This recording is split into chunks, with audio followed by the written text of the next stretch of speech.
extremo sea engrandecido. Adonai reinará eternamente y para siempre. Gracias, Señor. Esta es tu palabra, la cual nosotros podemos cantar y también gozarnos en ella. A ti sea toda la honra y toda la gloria, en el nombre de Jesús. Amén. Vamos a entrar a la palabra del Señor, que es la que nos convoca aquí. Y la semana pasada inicié esta serie de mensajes acerca de los 10 mandamientos que se encuentran en Éxodo 20. Estos temas los estamos viendo en el estudio de los miércoles, los 10 mandamientos. Y es un tema que no pierde vigencia. En el Antiguo Testamento, lo que los judíos conocen como la ley y los profetas, había 3 tipos de mandamientos, mis hermanos. Estaban los mandamientos civiles, que tenían que ver, como su nombre lo dice, con mi relación civil, es decir, las reglas de urbanidad, de salubridad, incluso juicios. Si tú me robabas una vaca o matabas un animal, ¿cuál era la pena? ¿No? Ese era como un código civil o penal incluso. Pero también estaban otro tipo de leyes, que eran las leyes ceremoniales. Las leyes ceremoniales son aquellas que decían que había que llevar un cordero al templo, que había que ofrecer una ofrenda por tu pecado, que había que preparar panes sin levadura. Era todo lo que era ceremonial. Vaya, las leyes o mandamientos religiosos. Y había otros mandamientos, otras leyes que eran morales. Las leyes morales son los 10 mandamientos que encontramos en Éxodo 20. Ahora bien, en Éxodo 20, los 10 mandamientos de Moisés, como conocemos, siguen vigentes. Por supuesto, las leyes civiles, como ojo por ojo y diente por diente, ya no está vigente. Las leyes ceremoniales para matar un corderito por el pecado ya no están vigentes. Pero las leyes morales, esas sí están vigentes. Esas todavía están vigentes. Entonces, eso es lo que estamos nosotros viendo en este momento. Los 10 mandamientos de la ley de Moisés, que son morales. La semana pasada vimos el primer mandamiento. ¿Se acuerdan cuál era? ¿Alguien se lo sabe? No tendrás dioses ajenos delante de mí. Muy bien. Esos eran el primer mandamiento. No tendrás dioses ajenos. Y no es que haya otros dioses. No hay otros dioses. Hay un solo Dios. Pero nosotros nos hemos creado dioses que no existen. Y adoramos cosas que no deberíamos adorar. Y entonces yo les estaba platicando, haciendo una pequeña recapitulación de lo que hablé la semana pasada. Yo les decía que el pueblo de Israel, primero Dios hizo un pacto con Abraham. En Génesis capítulo 12, usted lo puede apuntar y leerlo después. Dios decide visitar a Abraham. Abraham era hijo de Taré. Taré era un hombre idólatra. Hay un libro que se llama, esta es la Biblia, esta es nuestra norma de fe y conducta, pero hay otros libros que se llaman el Talmud. Hay 3 Talmud, hay 3 Midrash, que son comentarios rabínicos o judíos para la Biblia. No son palabra de Dios, no son inspirados, pero ahí están como historia. Entonces el Talmud, uno de los Talmud dice que Taré era un hombre idólatra y que Taré tenía 3 dioses, uno grande, uno mediano y uno pequeño. Pero Dios le reveló a Abraham, dice el Talmud, no la Biblia, el Talmud, y le dijo a Abraham: adórame a mí, el único Dios vivo. Y entonces dice el Talmud que el papá de Abraham era leñador, cortaba árboles.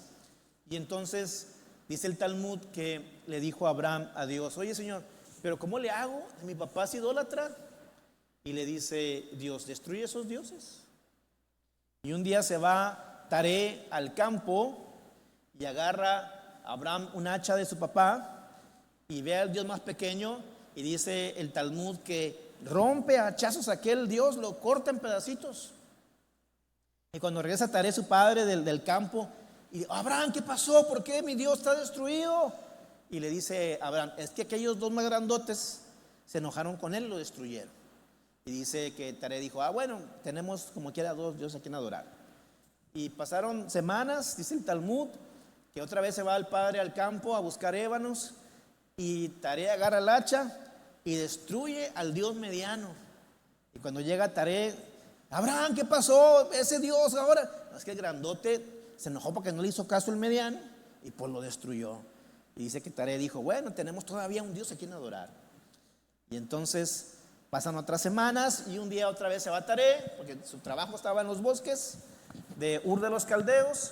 Y entonces ya Abraham, ya todo más experto en el hacha, rompe a hachazos a aquel Dios. Y cuando llega a Taré dice, Abraham, ¿qué pasó? Ya no tengo Dios a quien adorar. ¿Quién lo destruyó?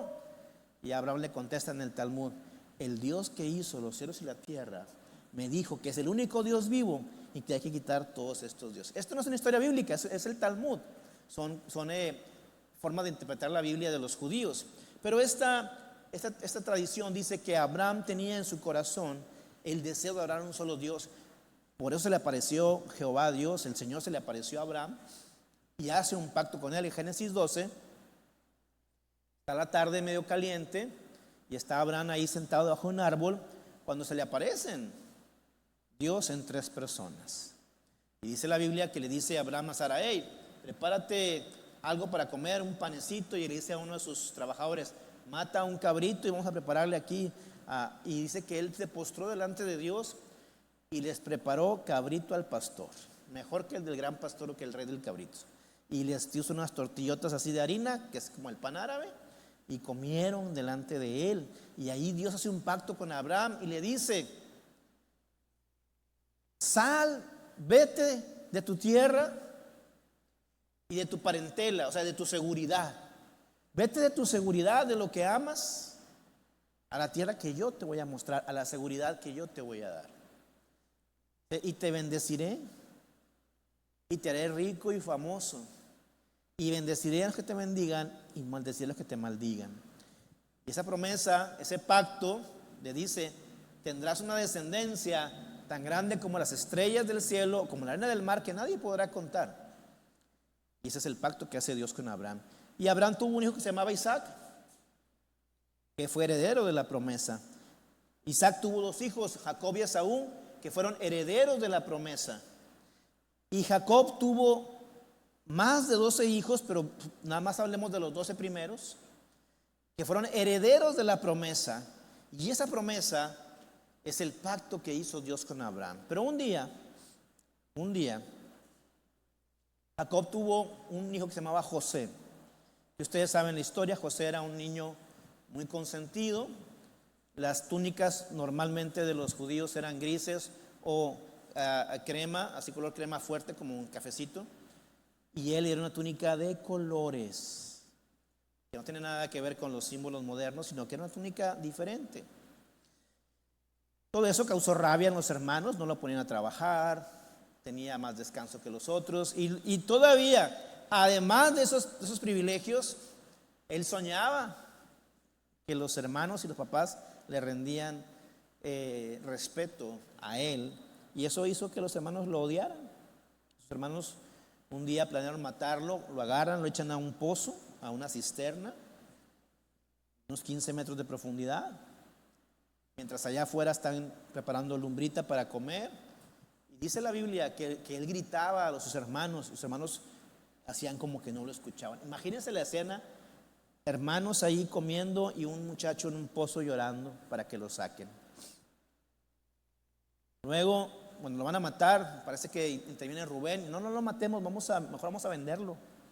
Y lo venden a una tribu madianita, unos nómadas, como esclavo, y estos nómadas van y lo venden a Egipto, y en Egipto él llega a una casa como sirviente, a fregar pisos, a hacer lo que el amo diga, pero era tan bueno en lo que hacía, y Dios estaba con José, que Dios le da gracia, inteligencia, y el dueño de esa casa, que era Potifar, lo pone como el capataz o el gerente, el manager de todos los demás empleados o esclavos. Pero la señora Potifar, la esposa de Potifar, esta señora era una señora muy, muy mala, que quiso tener sexo con José y lo estaba persiguiendo y persiguiendo, y él se resistía porque él decía: ¿cómo le voy a hacer eso al Señor y a mi amo, a Potifar? Y un día, ustedes saben la historia, en Génesis 37, ella lo obliga a tener sexo, pero él se escapa, pero en esa escapada le rasga su vestidura y luego, como una loca, sale gritando: me quiso violar, me quiso violar. Y ese tipo de personas existen y son gente mala. Pero dice la Biblia que el Potifar se enojó y no lo mató, porque la pena era la muerte en Egipto. No lo mató, sino que aunque hizo mal, lo echó mejor a la cárcel. Y en la cárcel conoció al copero, el panadero del rey, quienes estaban también en la cárcel junto con José. Y ahí José interpreta los sueños de estos dos hombres y les dice lo que va a suceder a estos dos hombres. Uno de ellos es sentenciado y ejecutado. El otro, el copero, queda vivo y le dice: por favor, cuando salgas de aquí, estés con el faraón, el rey de Egipto, háblale de mí.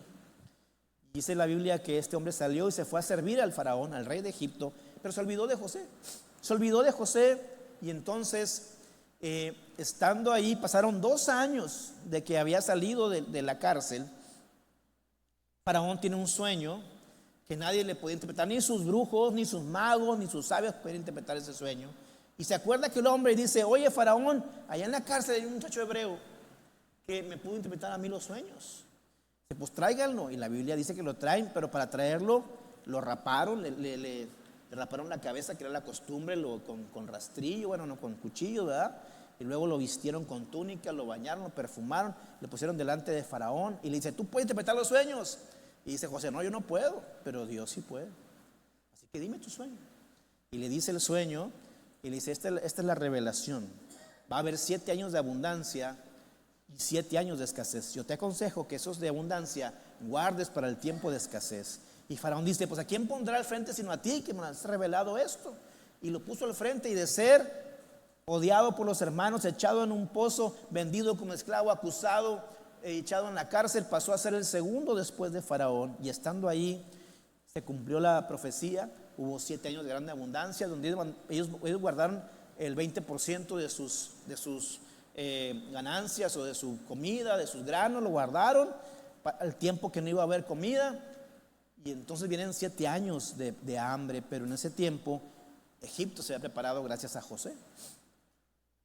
Sin embargo, allá en Israel, bueno, más bien en Canaán, tenía Jacob hambre, tenía necesidad, su familia también. Se habla que la familia de Jacob eran como unas 2,000 personas, tenían hambre. Y entonces Jacob le dice a sus hijos: vayan a Egipto a ver si hay algo ahí que podamos para comer nosotros y podamos salvar la vida. Y van los hermanos de José, y ya saben la historia, encuentran a José, pero no lo reconocen porque está todo rapado, vestido como un sátrapa de Egipto, pero él sí lo reconoce. Y ya saben la historia, hay una discusión entre ellos, pero finalmente se revela y dice: yo soy José, su hermano.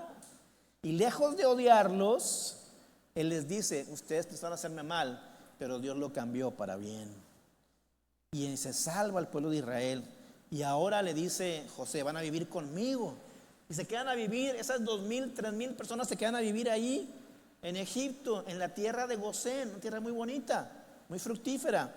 Pero dice la Biblia también que se levantó un faraón que no conocía a José y desconoció a Israel. Y entonces los hijos de Israel pasaron de ser visitantes distinguidos a ser otra vez esclavos, o más bien por primera vez esclavos. Y fueron esclavos 430 años en Egipto. Y Egipto era tan despiadado que los tenían a sol trabajando, Y el pueblo hebreo, el pueblo de Israel clamaba: Dios, ayúdanos. Dios de Abraham, Dios de Isaac, Dios de nuestro padre Jacob, ayúdanos. Y dice Éxodo capítulo 2 que Dios escuchó el clamor de ellos. Y entonces levanta un libertador que se llama Moisés. Y Moisés viene, ustedes saben la historia, habla con Faraón, Faraón se niega, vienen 10 plagas de Egipto, plagas terribles, ranas, sapos, úlceras, sangre, fuego. Pero finalmente el pueblo hebreo, el pueblo de Israel sale de Egipto. Y en esa caminata, hermanos, llegan al Mar Rojo y estaban acampando ahí pensando qué iban a hacer, cuando se dan cuenta que viene el faraón con todo su ejército, sus caballos, sus carros, a matarlos. Y clama a Moisés: Señor, para eso me sacaste. Y le dice: no, ¿qué tienes en tu mano? Es una vara, levántala. Dice la Biblia que se abrió el Mar Rojo en dos y por ahí pasó el pueblo de Israel en seco. Y aunque hoy en día haya quienes digan que esto es ficción y que nunca sucedió, hay vestigios no cristianos, no religiosos, arqueológicos, que han descubierto ruedas de coche, de carros de Faraón enterrados en el Mar Rojo de la época de más o menos 3.500 años atrás de nosotros. Pasa el pueblo de Israel y está en el desierto. Pero yo les decía, y les ponía un ejemplo la semana pasada. Yo les decía: ¿cuántos de aquí han conocido a alguien que ha estado en la cárcel? Levante su mano. Levante su mano. ¿Quién ha conocido a alguien que ha estado en la cárcel? Yo iba a la cárcel cada semana, tiempo atrás. Y yo conocí casos bien terribles. Pero hay un caso que yo conocí de un joven que entró con 27 años a la cárcel. De buena familia, bien vestido, preparado académicamente, y salió a los 48 años de la cárcel por un crimen que él dice que no cometió. Yo no sé. Lo que sí sé es que era de buena familia y bien vestido, bien hablado, bien preparado académicamente. Y ahora es totalmente distinto. Es ruin, es despreciable, es agresivo, es mal hablado. Porque las cárceles, al menos en México, no conozco otras, no son centros de reinserción social, no, son centros de perdición. Cerezo significa centros de ¿qué? De reacción social, ¿verdad? Para que la gente salga readaptada, reacondicionada, renovada, pero salen peor que como entraron.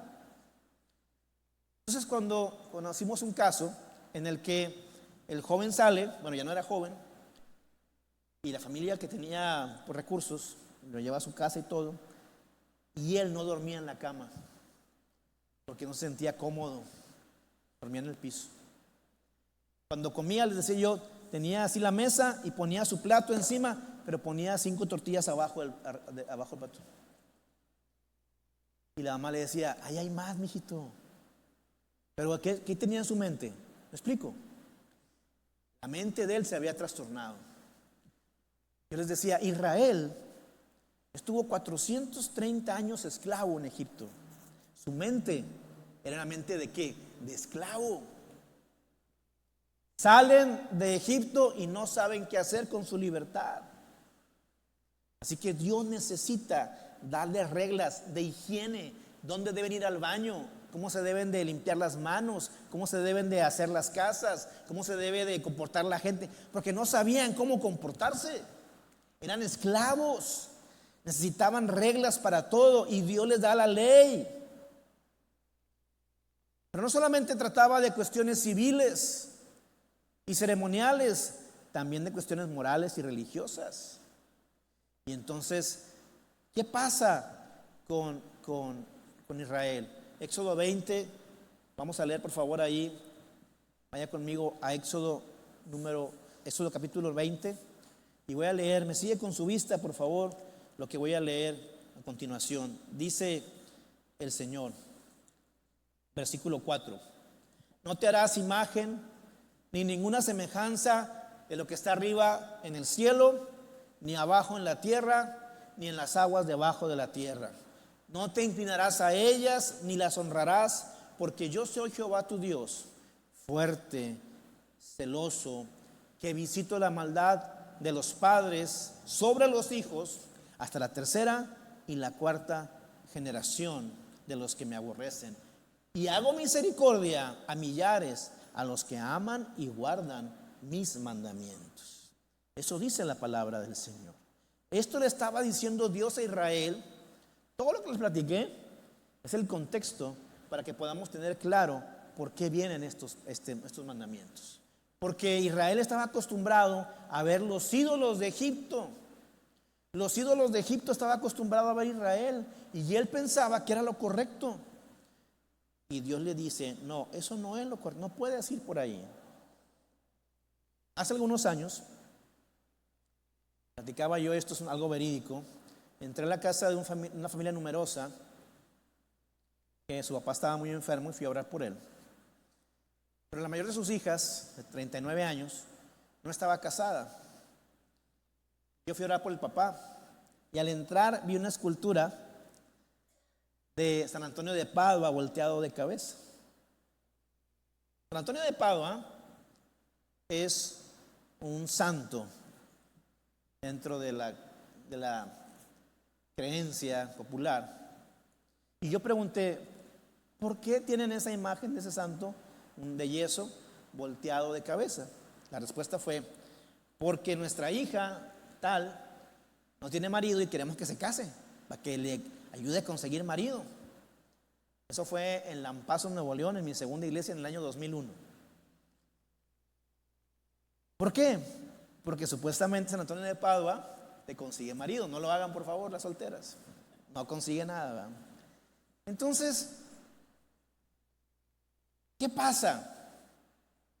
Les decía yo la semana pasada, la diferencia entre el Dios vivo y verdadero y los dioses falsos es esta. Los ídolos o dioses falsos se pueden manipular, como el caso del santo que les acabo de hablar, San Antonio de Padua, que se le pone de cabeza para conseguir pareja. Pero al único Dios vivo verdadero no se le puede manipular, no se le puede forzar, no se le puede ordenar, no se le puede sobornar. Dios, es soberano. Los ídolos se manipulan. Por eso la gente hace mandas, deja crecer el cabello, se ponen túnicas, se golpean la espalda, se van de rodillas a las basílicas, porque los ídolos se pueden manipular. Yo voy a hacer esto para que la Virgen me conceda tal cosa. O yo me voy a dejar crecer el cabello para que San Judas Tadeo, no sé qué cosa, ¿cómo está la frase ahí? San Martín Caballero me llene de dinero. No, ni existen para empezar. El Dios vivo y verdadero no se puede manipular. Él es. Así que Israel, al salir de Egipto, trató de imitar la fe de los egipcios. Y luego, según la historia, ¿verdad? Que yo no sé si es cierto o no, Rómulo y Remo, fundadores de Roma, también trajeron mucho de Egipto. Y luego Roma, cuando conquistó en la época de Jesús a Israel, también le metieron ahí dioses de los helenistas o los helénicos, los griegos. Pero Israel sabe que Dios le dijo, no te harás dioses ni imágenes ni ídolos delante de mí. Fue difícil para Israel, pero Israel aprendió. Israel aprendió. Una ocasión en el desierto, un desierto muy cruel, había serpientes que mordían y mataban a la gente. Entonces le dice Moisés a Dios, oye Dios, échame la mano, y Dios le dice a Moisés, hazte una serpiente de bronce, ponla en un asta, y cuando alguien se ha mordido, que voltee a ver la serpiente y será sanado. Y así lo hizo Moisés. Pero dice el segundo libro de Samuel que al pasar los años, la gente empezó a venerar a la serpiente de bronce, porque el ser humano así es. Quiere algo a lo que él pueda manipular para que le conceda una cosa. Por eso todos nos sabemos la historia y todos nos fascina la lámpara de Aladino. ¿Quién no conoce la historia? Y queremos frotar la lámpara para que salga el mago y nos conceda 3 deseos. Y hasta hemos pensado que voy a pedir. ¿Qué pediría yo si me aparece ¿A poco no han pensado eso? Yo sí he pensado, ¿verdad? ¿Qué pediría si me aparece la lámpara? Porque somos así, queremos que alguien nos conceda algo. Pero Dios es soberano. No te harás imagen ni semejanza. No tengas ídolos delante de mí, dice el Señor. Y esto es bien complicado porque hay gente que dice: no, pastor, es que yo no tengo ídolos, pero esta imagen me la regaló mi mamá y era de su mamá, de mi bisabuela. Mira, una ocasión yo estaba en un rancho, pastor, que se llama La Joya. Ya he hablado mucho de ese rancho. Se enfermó una hermana que se llamaba la hermana Benita. Vine a orar por la hermana Benita. Y yo voy, y cuando llego, regreso a la casa de ella, me dicen las hermanas: ¿no vio nada raro? Y yo: no, nada raro. Y dije: algo traen esta gente, ¿va? Y le dije a una hermana que tenía confianza: ¿por qué me preguntaron eso? Dice: no, es que la hermana Benita tiene imágenes de la Virgen de Guadalupe y un Sagrado Corazón de Jesús. Yo: ¿cómo? Dice: sí. Yo: no, pues un día voy a caer de sorpresa. Y un día llegué ahí al rancho y directo a la casa de la hermana Benita, y llegué y en efecto, la hermana de 80 y tantos años, ahí sentada: ay, pastor, pues es que mi mamá me las regaló y que no sé. Digo: hermana, cuando yo vengo, ¿por qué no están? Porque las bajo y las pongo abajo de la cama. Digo: hermana, no tienen poder. Sí, pero mi mamá me las regaló. Es difícil. La Biblia dice: no te harás imagen ni semejanza, no tengas ídolos delante de mí. No lo digo yo, lo dice la Biblia, cualquier Biblia. Hasta la Biblia católica lo dice. Y lo dice más entendible que la de nosotros, por cierto. Ahora, ¿estaba Dios hablando de fotografías de nuestros seres amados o de alguna persona, o está hablando del arte? Hay arte muy bonito, ¿no? No, no habla de eso. Es importante señalar que este mandamiento no prohíbe el arte, no prohíbe las fotografías, no prohíbe las pinturas, no prohíbe las esculturas. Lo que prohíbe es el uso de imágenes como una forma de adoración, de rendirle culto, homenaje, veneración, para que me conceda algo. De lo que habla Dios es de confiar en las esculturas o imágenes, de rogarles, de pedirles que intercedan por nosotros delante del Padre, como si fueran dioses pequeños, de rendirles honor, culto, pensando que escuchan y que hacen milagros. Yo tengo una tía no vea esto, por favor. Yo tengo una tía que tiene dinero, tiene negocios. Tiene un Sagrado Corazón, pero gigante, como de 2 metros por 3. Y cuando cuentan el dinero en su casa, que ahí llegan las personas que el dinero ahí, ella tenía la costumbre de voltear el cuadro para que no viera que estaban contando el dinero. Yo no sé por qué, o si le fuera a pedir algo, ¿verdad? Digo, para empezar a nivel la imagen, ¿verdad? Pero a esa mentalidad hemos llegado. La gente cree en eso. Pero lo que dice Dios es que no hagas imágenes para que les pidas, ores o pienses que te escuchan o que interceden por ti. Eso no puede ser. Dios no tolera y no está de acuerdo con eso.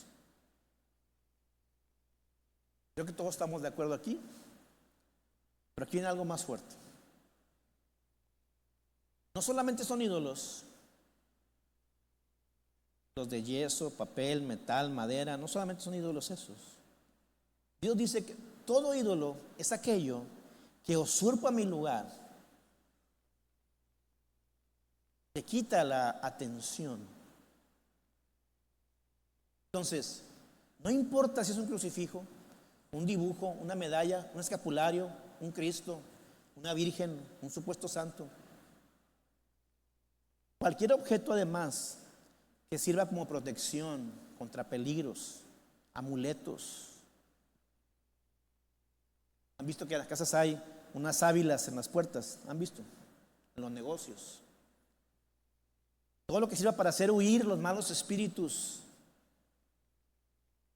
Yo sé de gente que tiene amuletos contra los malos espíritus, que la medalla de no sé qué, que no son ni siquiera católicos, sino otras cosas. Los signos zodiacales, el tarot, todas esas cosas son prohibidas por Dios en el segundo mandamiento de la ley. Pero además de esto, también un ídolo puede ser el dinero, el fútbol, tu casa, un coche, el sexo, la televisión, el internet, el celular, tu cabello, tu belleza, un artista, incluso una amistad que pones primero que Dios. Eso es lo que dice la Biblia. Es un ídolo cuando lo pones primero que el Señor. Porque a veces los cristianos nos jactamos de no ser como el católico, que tiene imagen de todo tipo. Pero tenemos otro tipo de ídolos. Incluso hay ídolos que pudieran parecer no ser ídolos. Hay creyentes que le dan tanto valor a los edificios, a los templos, que pueden ser sus ídolos. Hay gente que le da tanto valor a las normas, a las formas, a las costumbres, que se convierten en ídolos. Hay quienes les importa tanto la religión que se olvidan de Dios. Y por supuesto, yo no estoy en contra de tener un templo, ni estoy en contra de adorar al Señor con cierta orden. Pero cuando somos iglesia, cuando decimos iglesia, no es un lugar a donde vamos. Iglesia, somos la familia en Cristo, somos la gente que adoramos al Señor. Un ídolo puede ser tu cónyuge. Muchas personas solteras a través de los años me han pedido o insinuado que oren para que Dios les consiga una pareja. Y oramos para que Dios les consiga una pareja. O me piden que los case y oramos para casarlos. Y cuando Dios les manda a un esposo o una esposa, cuando los caso, dejan de venir a la iglesia. Porque no quiere que el esposo no quiere que venga, o la esposa no quiere que venga. Eso es un ídolo. Lo pones primero que el Señor. Un ídolo puede ser incluso un hijo. Muchas parejas han venido a decirme a mí que ore para que puedan engendrar, pero que era un bebé. Y oramos y Dios les concede un bebé y dejan de venir a la iglesia porque ahora tienen que cuidar al bebé. Ahora no está nada, claro, no estoy en contra de la familia, ni del esposo, ni de los hijos, ni nada. Al contrario, pero hay una falsa idea. Por ejemplo, tengo un caso muy particular. La persona que me habló a mí de Cristo, que me habló a mí, se llama Ricardo, Nelson lo conoce. Dios le dijo: tú eres pastor. Le dio el llamado al pastorado. Tú eres pastor. Predicas bien, ayudas a la gente, amas. Pero necesito que te prepares en un seminario para que sirvas mejor. Eres bueno en lo que haces, pero quiero que te prepares para que me sirvas mejor en el evangelio. Y Ricardo dijo: ok. Y Dios le dijo: te voy a mandar una beca. Y así sucedió. 1993, tenía en la iglesia apenas un año. Yo llegué a la iglesia en el 92. Unos gringos le dijeron, los mismos que me dijeron a mí también, a él le dijeron: te vamos a dar una beca en el seminario, para que te vayas a estudiar al seminario. Y él dijo: pero no me puedo ir, porque tengo a mis padres ancianos y quiero cuidarlos y quiero verlos antes de que mueran. Y si yo me voy, ¿quién los va a cuidar? Nada más yo los atiendo, nada más yo los veo. Y entonces él llega el mes de agosto para irse al seminario y no se va. Así que llega en el año 94 otra vez y Dios le dice: oye, ok, Ricardo, ya te dejé un año, vete al seminario. Y Ricardo le dice a Dios: es que si me voy, mis padres, ¿quién los va a ver? Mis hermanos se preocupan por ellos y los mantienen, y yo sí. Y entonces dice que él tuvo un sueño. No fue Dios hablándole, ni bajó un ángel, ni hubo rayos. No, no, no, dice que él dormido tuvo un sueño. Y en el sueño dice que Dios le habló, le dijo: Ricardo, vete al seminario. Y él le dijo: Dios, pero ¿cómo me voy? ¿Y mis papás? Y entonces Dios le dijo: no te preocupes, papás son el problema, te los voy a quitar para que te puedas ir. Y no, no, no, no, no me los quites. Y él se fue al seminario. Y yo soy testigo de que a la hermana Gloria y al hermano Margarito nunca les faltó nada. Y él podía venir a verlos constantemente. Pero a veces, no estoy diciendo, aclaro para que no me malinterpreten, que la familia no es importante. La familia es muy importante. La familia es tu primera responsabilidad. Yo entiendo eso. Yo lo practico eso. Pero hay una falsa idea donde la gente camina con una bandera de familia y por la familia no venimos a la iglesia, o no nos congregamos, o no servimos a Dios. Pero no nos engañemos, podemos hacerlo, pero no queremos salir de la comodidad. No queremos decepcionar a nuestra familia que no es cristiana. Y eso es un ídolo. Sé de una persona que le va a un equipo de aquí de la ciudad. Un equipo que se dice grande, yo no sé. Se llama Los Tigres. No sé si lo conozcan. Un equipillo ahí de... Perdón. Este cuate va a una iglesia, no digo cuál. Y no recuerdo si fue el año pasado, no sé qué, pero hace poco, hace recientemente. Me dijeron: ya, Fulito no va a la iglesia. Y yo: pero ¿por qué no va a la iglesia? No, porque perdieron los Tigres. Es en serio, no estoy bromeando. Y se enojó con el Señor y le reclamó al Señor que cómo era posible que él había puesto toda su oración. Díganme si esto no es ridículo. Y nos reímos. Pues eso es un ídolo. Yo he visto con mis propios ojos que van a ver a Jesús gente que se pelea a golpes por un equipo de fútbol. Es un ídolo. A mí me encanta dormir. Me encanta dormir, pero no duermo mucho, desafortunadamente. Duermo 5 o 6 horas al día nada más. Ahora, gracias a Dios, te dormía nada más 2 horas al día. Pero hay gente que dormir es un ídolo para ellos. Y no hablo de ti, Juan, y por lo que pasó ayer, pero hay gente que duerme 12 horas seguidas o más. Y no van a la iglesia porque se quedan dormidos. Y hay gente que me ha dicho: pastor, es que yo no me puedo levantar para ir a la iglesia. Ese es un ídolo. Todo lo que te separa de Dios es un ídolo. Tienes que pensar si en tu vida hay ídolos. Y tienes que decidir dejarlos atrás. Porque los 10 mandamientos que son morales, como ya lo expliqué al principio del mensaje, están todavía vigentes. Está vigente delante del Señor que no debemos tener ídolos. Así que tienes que analizar tu corazón, porque el tiempo cada vez está peor. Yo sé que tenemos 2000 años diciendo que Jesús ya viene, pero honestamente yo creo que Jesús ya viene. Este mundo es un desastre. Este mundo tiene todas las características del mundo en la época de Sodoma y Gomorra y de Noé. Y en ambos casos Dios trajo juicio. Y este mundo está cada vez peor. Y dice Lucas 10: bienaventurado aquel siervo que cuando su Señor venga le encuentre haciendo así, o sea, ocupado en la viña del Señor. Así que tienes que analizarte. Yo no sé cómo sea tu corazón. Yo no puedo saber si en tu vida hay ídolos. Pero lo que sí sé es que tienes que analizarte y ver qué hay en tu corazón. Examinarte a ti mismo, como decía el salmista: examíname, oh Dios, y ve si hay pecado dentro de mí. Examinarte a ti mismo y ser honesto contigo mismo, porque Dios conoce tu vida, pero tú quizá no quieras reconocerlo. Ser honesto contigo mismo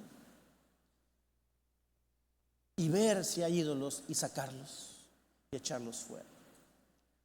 Porque un ídolo te va a robar la paz, te va a robar la vida, te va a robar tu economía, te va a robar lo más importante, tu salvación. Vas a ser rechazado. El apóstol Pablo decía: yo no pretendo haberlo alcanzado ya, pero una cosa yo sé, que dejando lo que tengo atrás y extendiéndome hacia adelante, yo corro para ver si logro agarrar aquello por lo que yo fui agarrado. O sea, si Pablo dijo eso, más nosotros debemos, cuanto más nosotros, analizar qué hay en nuestra vida que pueda ser un estorbo. Pero sea lo que sea, y si te analizas y encuentras en tu corazón un ídolo, Dios te puede perdonar. Y Dios te ayuda a dejar todo aquello que es un lastre, que es algo que estás arrastrando, que no te deja avanzar. Dice Hebreos: puestos los ojos en Jesús. Todo lo que te esté desviando de tu mirada en Jesús, pídele perdón a Dios y Dios te va a ayudar para salir adelante. Dice Marcos capítulo 3, versículo 28: todos los pecados le serán perdonados a los seres humanos. Cualquier pecado que tú confieses, aunque creas que es grande, Dios te lo va a perdonar. Dios te perdona todo tu pecado, cualquier pecado que tú quieras. No tienes que decirlo, Dios te perdona. Tienes que reconocer que hay un pecado. Tienes que reconocer, examínate a ti mismo y vas a encontrar en Jesús perdón, y vas a encontrar en Jesús paz, y vas a encontrar en Jesús propósito, y Dios te va a llevar a aguas, fuentes de vida eterna que saltan para salvación. No tienes que reconocerlo.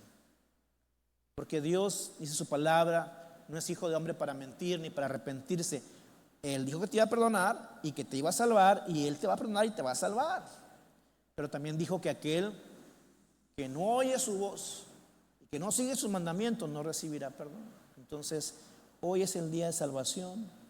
Hoy es el día en que Jesús quiere ayudarte a limpiar tu corazón de todo ídolo, a limpiar tu mente de toda distracción, de todo pecado, y que tú puedas correr la carrera que tienes por delante. Vamos a estar de pie, vamos a orar. Yo te pido que si los puse de pie para que si alguno de ustedes necesita ayuda de Dios, no de mí como pastor, sino de Dios, pueda doblar sus rodillas y decirle: Señor, ayúdame a derrotar esta lucha que tengo con tal o cual cosa. Cierra tus ojos y haz en tu mente un recuento, haz en tu mente una recapitulación de tu vida, una reflexión corta ahora, y di: Señor, tú sabes que yo batallo con este pecado, batallo con este otro pecado o con este ídolo, pero hoy reconozco mi pecado, hoy reconozco que hago cosas que no te agradan. Te pido que me ayudes para dejarlo. Así que empieza a orar y reconoce delante del Señor si hubiera algo malo en tu vida. No digo que lo haya, pero si hubiera, reconócelo delante de Dios. Puede ser alcohol, puede ser, yo no sé, tentaciones prohibidas, puede ser un ídolo, flojera espiritual, relaciones prohibidas, no sé, odio, amargura. Dile al Señor: Señor, batallo con esto, no puedo, ayúdame en este día, en el nombre de Jesús. Y vamos a orar. Padre, te damos gracias por tu palabra que dice: no tendrás dioses delante de mí y no tendrás imagen ni semejanza. Gracias porque en esta palabra encontramos tu corazón que dice en Éxodo 24: es un Dios fuerte, pero un Dios que no comparte su gloria con nadie. Eres celoso. Y queremos, Señor, en esta hora exponer nuestro corazón delante de ti, abrir nuestro corazón delante de ti, abrir, Señor, exponer lo que hay dentro de nosotros. sin máscaras, sin apariencias, para que vengas, examines todo lo malo que hay y nos ayudes a vencerlo. Tú sabes que en lo oculto, en lo secreto, somos distintos. Y ahí, Señor, es donde nacen cosas buenas o malas. Ayúdanos para derrotar lo malo. Ayúdanos para con el bien vencer el mal. Saca de nosotros toda raíz de odio, toda raíz de amargura, toda idolatría, toda falsa humildad, todo aquello que te desagrada. Sácalo de nuestro corazón, Señor. Arráncalo desde lo más profundo de la raíz y ayúdanos a vencer todos los días a vencer esa maldad que quiere apoderarse de nosotros. Te pedimos perdón porque aún sabiendo hacer lo bueno, no lo hacemos. Te pedimos perdón y te pedimos, Dios, que nos ayudes. Ayúdanos, Padre. Ayúdanos a pasar todas estas luchas y pruebas. Ayúdanos a alcanzar la estatura, como dice Efesios 4, la estatura del varón perfecto que es Cristo. Ayúdanos a ser cada día más como tú y menos como nosotros. A vencer nuestra vieja naturaleza y a revestirnos de Jesucristo en todo lo que hagamos. Que podamos decir, como dijo el apóstol Pablo en Gálatas 2:20, ya no vivo yo, mas Cristo vive en mí. Y la vida que ahora vivo en la carne, la vivo en la fe del Hijo de Dios, el cual me amó y se entregó a sí mismo por mí. Gracias, Señor, porque nosotros no podemos, pero tu palabra dice, les voy a dar el Espíritu Santo, el Consolador que los va a llevar a toda verdad. Así que, Espíritu Santo, consume con tu fuego todo lo malo que hay en mí, Señor, en nosotros, y que podamos ser agradables a ti, Señor, y que podamos caminar en tu verdad, en tu palabra, en tu voluntad, en tus principios. Así te lo pongo delante, Señor. Intercedo por mis hermanos como pastor y en el nombre de Jesús te pedimos, haz la obra que nosotros no podemos hacer. A ti sea toda honra y toda gloria en este día, en esta tarde, en el nombre de Jesús. Ahora que nos disponemos a